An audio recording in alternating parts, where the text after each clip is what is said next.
Pour ce deuxième tuto, nous allons traiter la fabrication du corps, des cylindres blocs, de la plaque, ici du support de poignée, et la poignée de portage. Alors je suis désolé, j'ai pas fait de vidéo de transition, mais bon, voilà ce que c'est en gros. Donc un tube de 100, diamètre 100, tube d'évacuation PVC de 100, que j'ai coupé à 31 cm et demi. Ensuite, j'ai utilisé un manchon de 100. Bon, là, il est légèrement coupé, mais normalement, ils font 12 cm de long. Donc, comme on peut voir ici, je l'ai manché par-dessus, mais en laissant 1 cm 2 à peu près de débord par rapport au tube de 100 à l'intérieur. Donc, il est ici en fait. Et j'ai recouvert encore une autre fois d'un morceau de PVC, de tube de 100, donc que j'ai coupé sur la longueur. Donc lui il ne fait que 11 cm. Donc j'ai chauffé, que j'ai déjà agrandi, donc on voit les deux côtés que j'ai refermés ici. Et j'ai découpé un autre morceau que j'ai recollé entre les deux là, et que j'ai mastiqué pour donner de l'épaisseur.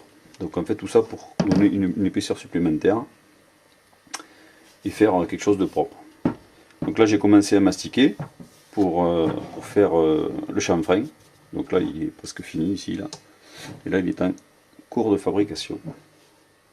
Donc pour le support, j'ai utilisé du PVC donc, tiré d'un tuyau de diamètre 100, aplati au décapeur, donc un morceau de 5 par 6 cm. J'ai utilisé donc du mastic pour le mouler sur le corps. J'ai recouvert mon corps, mon futur corps avec du scotch pour le rendre pour démouler plus facilement. Donc je vais utiliser mon mastic. Donc là j'ai enduit les deux extrémités. Donc là je vais mouler simplement, je vais le poser, le centrer et faire en sorte qu'il y ait à peu près 3-4 mm juste de. Donc voilà, une fois ça a commencé à prendre ce que ça donne. Donc là c'est juste pour commencer à avoir la forme. Et là je vais bourrer aux endroits où il n'y en a pas, même remettre un petit peu dessus pour donner un peu plus d'épaisseur. Et refaire le même manip. Donc voilà, là j'ai fait mon complément. Moi j'ai utilisé la première que j'avais coulée, donc voilà, ça c'est ma première de référence. Je l'ai mis à côté, donc ben, voilà, pour avoir la même hauteur et là le même espacement.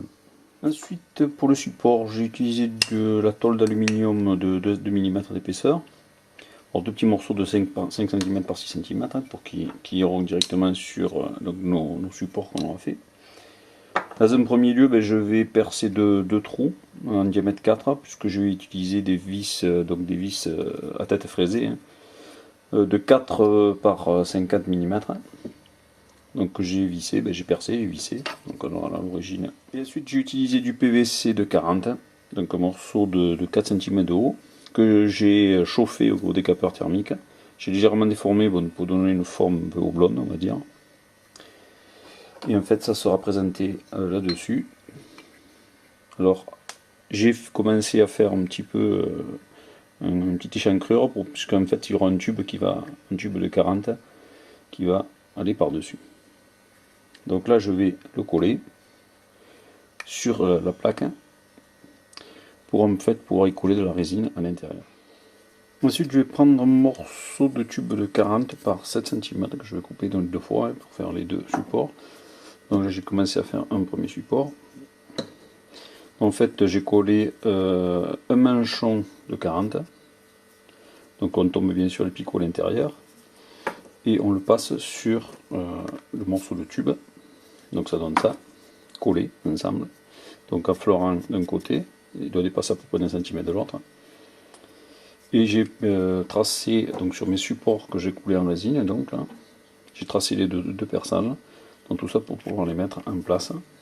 Et donc on va mettre de petits écrous à l'intérieur pour les tenir. Donc ensuite j'ai mis un petit peu de mastic standard pour de façon à combler l'écart possible entre les deux. Après on va visser nos deux écrous et on laisse sécher. Ensuite j'ai pris du tube Hero de 25, diamètre 25, donc je prends un morceau de 12. Bon, je crois qu'on peut en mettre un petit peu plus petit, mais en fait j'ai préféré voir large. Donc 2 fois pour faire les 2 morceaux. J'ai également pris un autre morceau que j'ai coupé donc en 7 cm, celui-là fait donc exactement comme ici, que j'ai coupé sur la longueur pour pouvoir la mancher soit en chauffant, soit à la main. Normalement à la main il doit y aller dessus. Voilà. Donc ça donnera ça. Collé bien sûr. Et j'ai pris un morceau de tube de 32. Et j'ai enlevé à peu près 8 mm. J'ai fait un trou de 8 mm dedans. Tout ça en fait parce qu'il va être à l'intérieur. Et donc c'est pour que le passage des vis en bas, donc il puisse aller à l'intérieur. Donc l'avantage c'est que ce tube de 32 va aussi s'enquiller là-dessus. Donc tout ça collé ensemble. Et on va coller ensuite ça là-dedans. Donc notre support fini sera comme ça. Il faut tout coller ensemble. Voilà un des 2 supports finis. Alors tout a été collé à la colle PVC. Donc tous les tubes ont été collés. Et pour finir, j'ai bouché ici avec du scotch. Et j'ai coulé de la résine à ras-bord. Je les ai séchés, j'ai tout poncé, tout mastiqué pour que ça fasse quelque chose de sympathique. Donc ensuite, les 2 supports là, que j'avais fait, j'ai pris l'empreinte et donc je les ai collés sur le corps. Donc pour l'angle, il faudra faire des essais en fonction du support et du garde-main, de la poignée qu'on a fabriqué. Donc moi ça donne à peu près ça. Donc l'angle, je sais pas, ça doit faire pratiquement 90 degrés on va dire. Je les ai collés à la cyano et j'ai également vissé donc à l'intérieur, au moins comme ça, et j'ai tombé bien sûr les vis qui dépassaient légèrement de façon à faire quelque chose de propre. Et là je suis en train de mastiquer proprement pour la finition.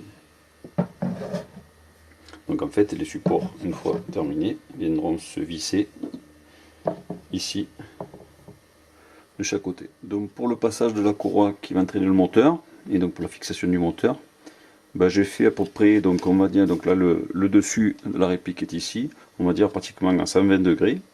J'ai fait un axe et j'ai percé un trou à la Dremel et à la lime.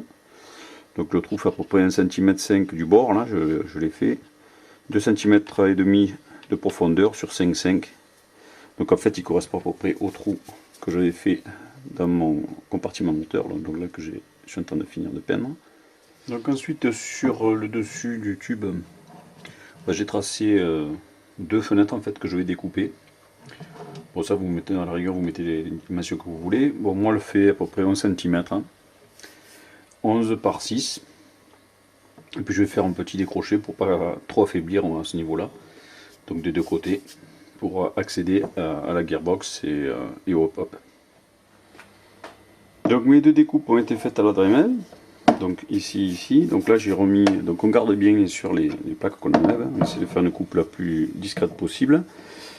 Donc ensuite j'ai simplement collé 2 morceaux de PVC, donc on peut voir ici là, un quinconce. Tout ça pour en fait faire une prise sur le côté là, donc comme ça elle tient bien. Et sur l'autre côté j'ai fait pareil, même système, j'ai pris un petit morceau de PVC que j'ai mis en forme, que j'ai collé sur le bout pour empêcher la fenêtre de rentrer dans le corps. Donc voilà, comme ça va se mettre. Ça c'est simplement du mastic que j'ai appliqué et que j'ai formé à la lime. Donc pour pouvoir faire un système de fermeture. Donc idem de l'autre côté. Et donc toute cette partie ici, ça c'est simplement du tubiro de 20 que j'ai légèrement tordu avec le décapeur, que j'ai rempli de mastic et j'ai collé à l'endroit, fait en face les petits tétons que j'ai fait là, de façon à faire un perçage, et j'ai noyé à l'intérieur un écrou. Donc en fait après j'ai percé, j'ai noyé mon écrou et j'ai juste à visser. Donc pour la finition, pour faire ce petit épaulement à l'intérieur, j'ai utilisé du tubiro que j'ai aplati, donc du tube classique, tube comme ça. Avec le décapeur je l'ai aplati et j'ai fait des petites bandes à la Dremel de, je sais pas moi, ça doit faire 6 mm, que j'ai collé à l'intérieur.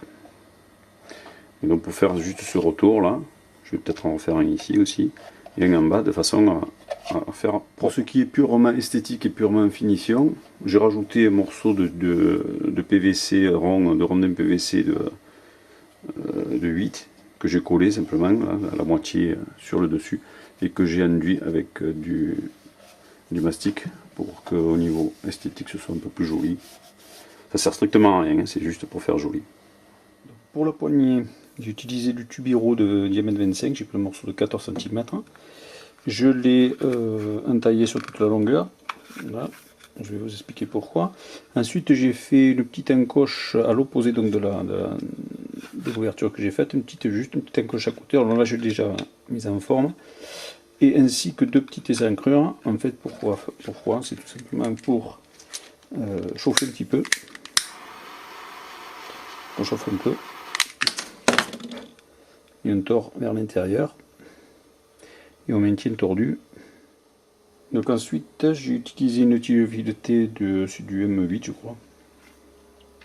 Donc je l'ai mise en forme, donc pour que le sol rentre à l'intérieur. Donc c'est pour ça que j'ai découpé sur la longueur. Donc là, on va faire entrer la tige filetée à l'intérieur. Voilà. Donc voilà pourquoi ces deux petits épaulements, c'est pour que lorsqu'on va couler la résine, la tige filetée soit centrée. Et ensuite, moi j'ai utilisé deux coudes à 90 pour du diamètre 25. Donc. Et ensuite, j'ai pris aussi deux petits morceaux, donc de diamètre 25, aussi de 4 cm pour mettre au bout de chaque côté. Alors l'idéal avant de monter l'ensemble pour le coulage, c'est de passer de la jante des moulins à l'intérieur des coudes, puisqu'en fait moi je vais les démouler ensuite, c'est juste en fait pour avoir l'arrondi. Donc voilà, le montage est terminé. Je vais enrouler avec du scotch, du Terton, quelque chose pour bien rendre étanche toutes les jonctions. Et je vais poser ça soit sur un support pour qu'il soit bien plat. Et je vais couler de la résine à l'intérieur de cette poignée. Donc là j'ai fini de couler ma résine à l'intérieur. Donc voilà, après le séchage, alors j'ai pas attendu très longtemps, d'ailleurs elle est encore très très chaude. Moi j'ai attendu quoi, demi-heure on va dire. J'ai commencé à faire mon démoulage. Donc j'ai juste déclipsé les deux côtés. J'ai enlevé mon scotch bien sûr d'abord. Donc voilà ce que ça donne une fois démoulé. C'est une poignée qui commence à avoir une bonne figure. Ensuite j'ai utilisé du profil aluminium de 30-30, donc une cornière de 30-30. J'ai débité 4 petits morceaux de cet équerre, donc de 2,8 cm de largeur. Il y en a un des deux que j'ai recoupé sur une des largeurs pour que l'intérieur, une fois que les deux, donc voilà, ça sera l'assemblage final. Donc pour que l'intérieur fasse 25. Donc je les ai simplement collé à la Ciano dans un premier temps. Donc j'ai fait ça 2 fois. Donc après que ça déplace, c'est pas un gros problème, mais qu'il y en ait un plus haut que l'autre, c'est pas grave. Ensuite j'ai pris un morceau de profilé alu donc de 30-30, morceau de cornière que j'ai coupé de 22,5 cm.